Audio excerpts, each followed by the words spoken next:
దానిని ఇది మీ కొరకైన నా శరీరము నన్ను జ్ఞాపకం చేసుకున్నట్టుగా ఇది నేను చేయడమే.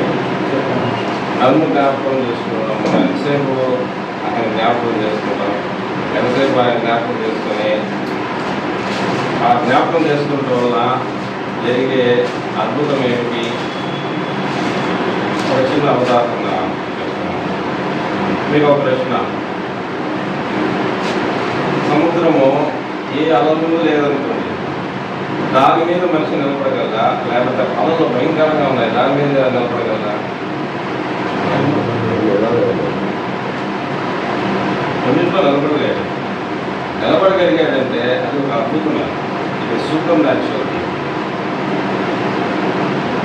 అయితే మనం ఏం చేస్తామంటే, పేతురుకి ఒక సందర్భం వచ్చింది. శిష్యులు పడవలో కొద్ది దూరంలో ఉన్నారు. ప్రభువైన యేసుక్రీస్తు వారు ఆయన సముద్రంలో నడుచుకొని, సో సూపర్ న్యాచురల్ థింగ్ ఆయన చేయగలుగుతున్నారు. పేతురు వెంటనే లేచి, ప్రభు నేను కూడా నడుచుకుంటూ వస్తానంటే ఎస్ కమ్. అదనమాట క్రైస్తవ జీవితం ఒక వెల్కమ్. ఈ అభివృద్ధి అనేది ఇది ఒక సూపర్ న్యాచురల్ థింగ్. అభివృద్ధి ఎలాగా అంటే, ఆయన యేసు ప్రభుని చూసినంత వరకు నీళ్ళలో చక్కగా నడుస్తున్నారు. అది మనుషులకు అసాధ్యమే. అది సూపర్ న్యాచురల్ థింగ్. కానీ వెంటనే ఈ అమలు గిల్లు కనపడంగానే మన జీవితాల్లో కూడా శ్రద్ధగా ఉంటుంది. దేవుని వైపు శ్రద్ధగా మనకు ధ్యానం ఉంటుంది. ఎవరి సమస్యలు వచ్చాయనుకోండి, ఆరాధన ఎవరితో మాట్లాడడం, నీకు వచ్చినా రాకపోయినా నువ్వు ఆ నిలబడి నిలబడడం అనేది సూపర్ న్యాచురల్ థింగ్. అది నీ వల్ల కలిగింది కాదు. అది జరిగింది దేనివల్ల అంటే, as long as you see the Jesus, ప్రభువుని చూసినంత వరకు పేతురు you can able to walk on the water. ఎప్పుడైతే అలలు వచ్చాయో నీ దృష్టి ఈ సమస్యల వైపు అలా తిరిగిందో అంటే ఆయన మునిగిపోవడం జరుగుతుంది. కనుక ఏంటి ప్రాముఖ్యత? ప్రభువైన యేసుక్రీస్తు వారిని నన్ను జ్ఞాపకం చేసుకుంటుంటే ఆ ధ్యానము, ఆ ఫోకస్ అన్వేవరింగ్గా ఉండాలి. అన్వేవరింగ్గా ఉన్నప్పుడే ఇంకా ప్రోగ్రెస్ అనేది, సక్సెస్ అనేది స్టార్ట్. ఈరోజు వినడం నేర్చుకున్నాం, ప్రార్థించడం అనేది నేర్చుకున్నాం. వినడం అనేది faith comes by hearing and hearing of lord Jesus Christ. విశ్వాసము వినుట వల్ల కలుగును, వినుట క్రీస్తును కూర్చున్నటువంటి. కనుక ఫోకస్ అంతా కూడా ఎవరిపైన? ఫోకస్ అంతా నన్ను జ్ఞాపకం చేస్తుంది. ఫోకస్ అంతా కూడా. అలాగే ప్రార్థనలో ఎవరికి చేస్తున్నాం, ఏం చేస్తున్నాం, ఎవరి ద్వారా చేస్తున్నాం అనే విషయానికి వచ్చినప్పుడు ప్రభువైన యేసుక్రీస్తు వారి పాత్ర ఏమిటి? అపవాది ధర్మశాస్త్రాన్ని తీసుకుని వస్తున్నాడు, బిగ్ 10 పదాకులు తీసుకుని వస్తా ఉన్నాడు. ఇదిగో తండ్రి, ఇదిగో దేవా, ఇదిగో ఈయన ఈ లోపం చేస్తాడు, ఈయన లోపం చేస్తాడని తీసుకొస్తున్నాడు. 1వ యోహాను 2వ అధ్యాయంలో 1వ వచనంలో ద బిగ్గెస్ట్ లాయర్, అడ్వకేట్ ఎవరు? ఉత్తరవాది ఎవరు? ఉత్తరవాది ఎవరు? యేసు ప్రభు ఉత్తరవాది. కనుక ఒక ప్రార్థన అనేది బ్యూటిఫుల్ థింగ్. ఎవరు రిప్రజెంట్ చేస్తున్నారు ప్రధాన యాజకుడుగా అంటే యేసు ప్రభు. మనందరి రిప్రజెంటేషన్స్ అన్నీ కూడా, ప్రార్థనలన్నీ కూడా ఆయన పరిశుద్ధాత్ముడు ఫిల్టర్ చేస్తూ ఉంటే లాస్ట్కి తీసుకుని వెళ్ళేది ఎవరో. అందుకనే ప్రార్థన ముగింపులో ఏమంటారు? ఎవరి నామమున అంటే ఆ ప్రధాన యాజకుడు దేవుడు చూస్తున్నాడు. నా కుమారుడే చెప్తున్నట్టుగా, నా కుమారుడు చెప్తున్నట్టుగా తీసుకుని. కనుక ప్రార్థన అనేది బ్యూటిఫుల్, వినడం అనేది బ్యూటిఫుల్.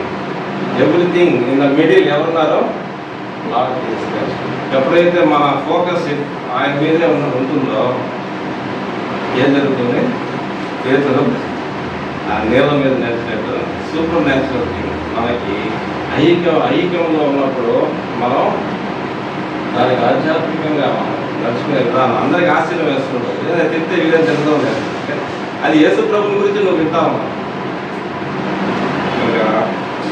ఒకసారి యెషయా గ్రంథం 53 చదువుకొని మనం ఒకటో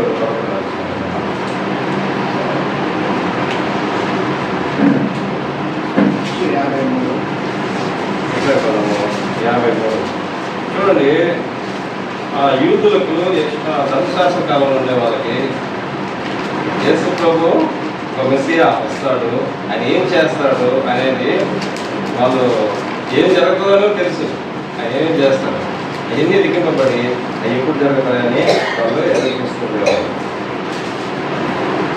53:4 నిశ్చయముగా అతడు మన రోగములను భరించెను, మన వ్యసనములను వహించెను, ఆయనను మొత్తబడిన వానిగాను, దేవుని వల్ల బాధింపబడిన వానిగాను, శ్రమ నొందిన వానిగాను మనం అతన్ని ఎంచితిమి.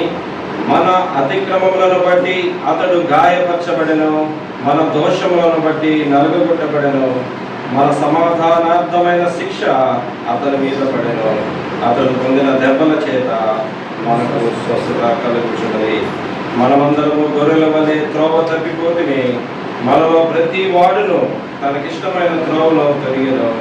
యెహోవా మన అందరి దోషమును అతని మీద మోపెను, అతడు దౌర్జన్యము నొందెను, బాధింపబడినను, అతడు నోరు తెరవలేదు.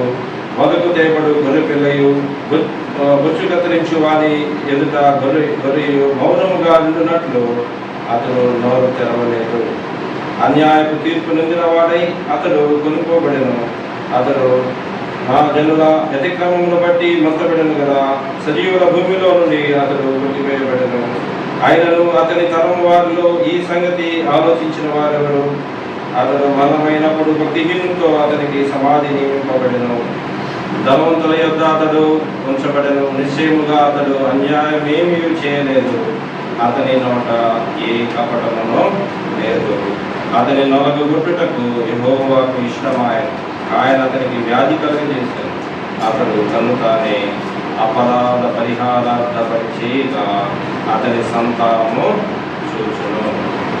కనుక ప్రభు యేసుక్రీస్తు వారిని యొక్క మరణ సమాధి పునరుత్థానము జ్ఞాపకం చేసుకుంటూ ఆ యొక్క కార్యమును బట్టి దేవునికి